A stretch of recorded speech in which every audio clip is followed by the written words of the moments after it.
Thank you, John. Thank you for the invitation to participate in the Economist event.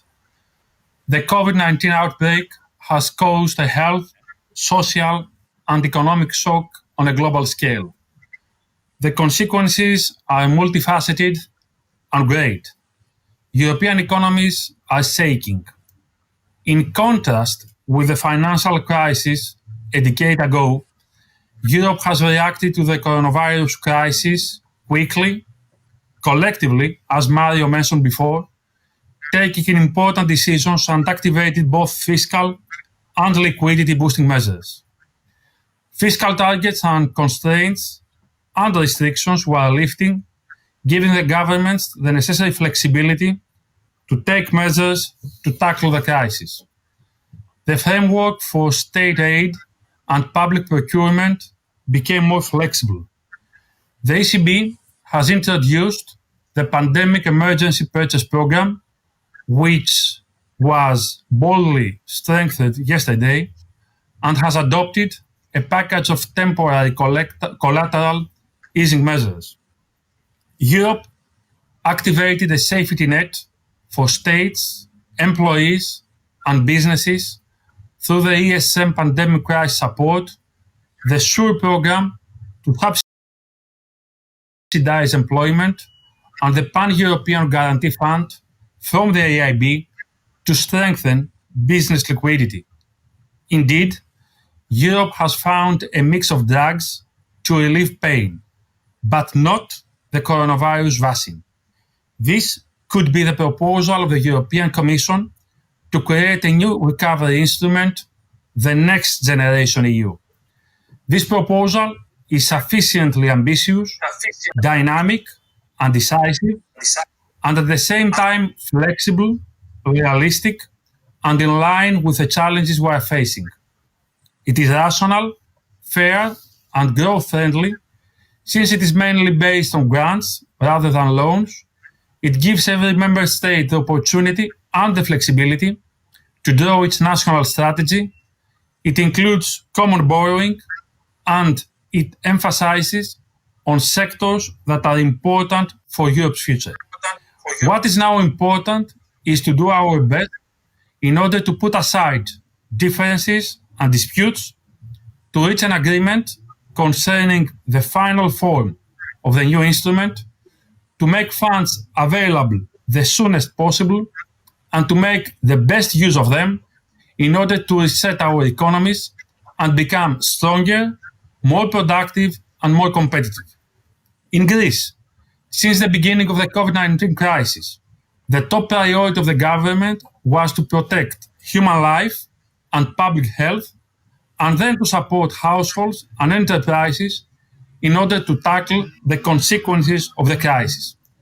Both goals were achieved, as proved recently by epidemiological data and by the last reports coming up of the European institutions about Greece. The Greek government has adopted a comprehensive, dynamic package of policy measures to support public health, employment, business liquidity, and social cohesion. During the lockdown period, we supported the public healthcare system, and we spread a wide safety net over household enterprises.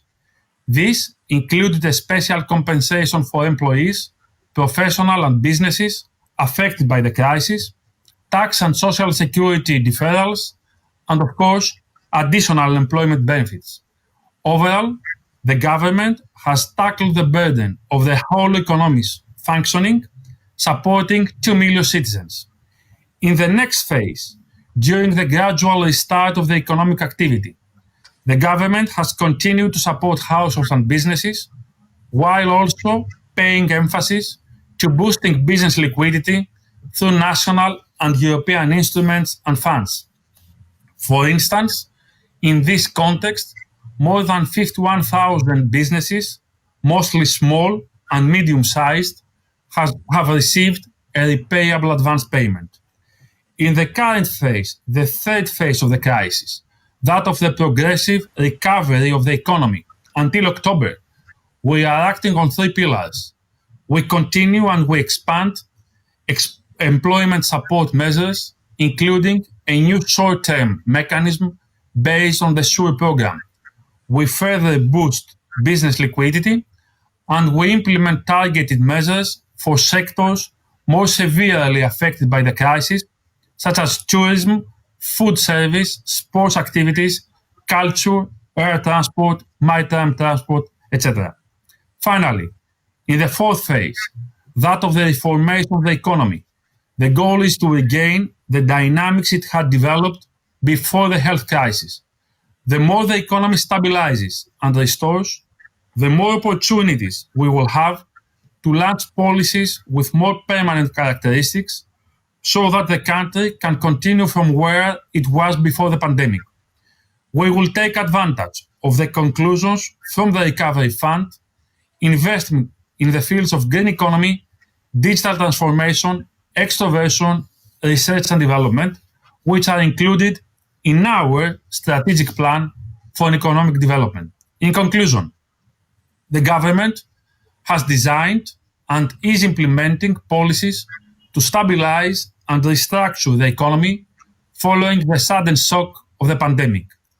It builds on the enhanced reliability inside and outside Greece. It invests in the relationship of trust it has built with citizens. It works with a sense of solidarity, distributing the burden of the crisis fairly, taking on itself the greatest part of it.